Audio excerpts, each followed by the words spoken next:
अब यदि कोरोना हमारे घर के किसी सदस्य के ऊपर हावी हो गया है या कोई सदस्य संक्रमित हो गया है या हम खुद संक्रमित हो गए हैं, इस सिचुएशन में हमको क्या करना है, इस बारे में मैं आपको कुछ बताना चाहूँगी। सबसे पहले तो हमें देखना है कि अगर पेशेंट को सांस लेने में तकलीफ हो रही है तो हमें ये जानना बहुत ज़्यादा आवश्यक है कि पेशेंट का ऑक्सीजन लेवल कितना है। भले ही अगर उसने कोविड टेस्ट कराया हो और सभी टेस्ट में उसका रिजल्ट अगर नेगेटिव आया है, फिर भी इसके बावजूद हम घर में एक घरेलू उपाय है जो हम करके देख सकते हैं। डॉक्टर्स बार बार कह रहे हैं कि हमको ऑक्सीमीटर डिवाइस अपने घर पर रखना ही है जिससे हम ऑक्सीजन लेवल चेक कर सकें, लेकिन ऐसा ज़रूरी तो नहीं कि हर कोई ऑक्सीमीटर डिवाइस अफोर्ड कर सके, है ना। तो डॉक्टर के बताया अनुसार एक घरेलू उपाय है जिसके द्वारा हम जान सकते हैं कि हमारा ऑक्सीजन लेवल कितना है, लेकिन इससे हम एक्यूरेट नहीं जान पाएंगे, लेकिन एक मोटा मोटा अंदाज़ा हमको हो जाएगा कि हमारा ऑक्सीजन लेवल कितना है। अब देखते हैं कि हमें इसके लिए क्या करना है। सबसे पहले तो पेशेंट को एक गहरी लंबी सांस लेनी है और छोड़नी है।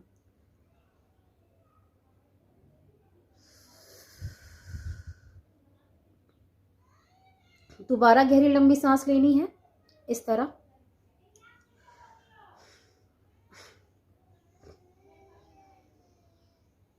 अब 1 2 3 4 5 6 7 8 9 10 11 12 13 14 15 16 17 18 19 20 21 22 23 24 25 26 27 28 29 30 31 32 33 34 35 36 37 38 39 40 41 42 43 44 45 46 47 48 49 50 51 52 53 54 55 56 57 58 59 60। यदि कोई पेशेंट 60 तक की गिनती गिन ले रहा है तो ये बहुत अच्छी बात है, इसमें बिल्कुल भी घबराने की बात नहीं है। लेकिन अगर कोई पेशेंट 60 तक तो क्या 10 तक की भी गिनती नहीं गिन पा रहा है तो हम इससे ये अंदाज़ा लगा सकते हैं कि उसका ऑक्सीजन लेवल 94 से कम है।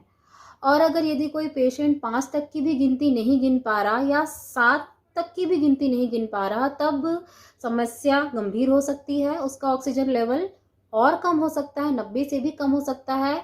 इस स्थिति में पेशेंट को तुरंत डॉक्टर से कंसल्ट करना है और तुरंत अपना कोरोना जांच कराने के बाद हॉस्पिटल में खुद को एडमिट भी करवाना है।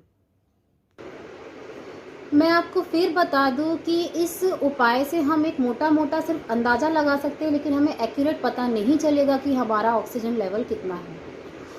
अब हम बात करते हैं ऑक्सीजन लेवल जिन भी पेशेंट का 94 से कम है उनको क्या करना चाहिए। हर डॉक्टर ये सलाह दे रहा है कि प्रोनिंग एक ऐसी एक्सरसाइज है जिसको हम घर पे अगर करें तो हमारा ऑक्सीजन लेवल बहुत ज़्यादा बढ़ सकता है और हम कोरोना को हरा सकते हैं।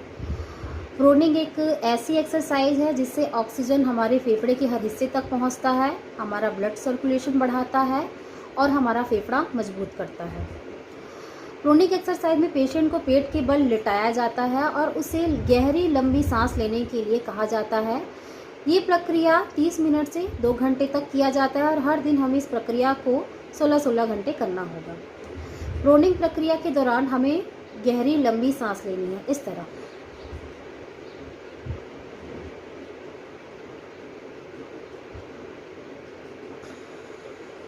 और 5 सेकेंड गिनने के बाद हमें सांस छोड़नी है।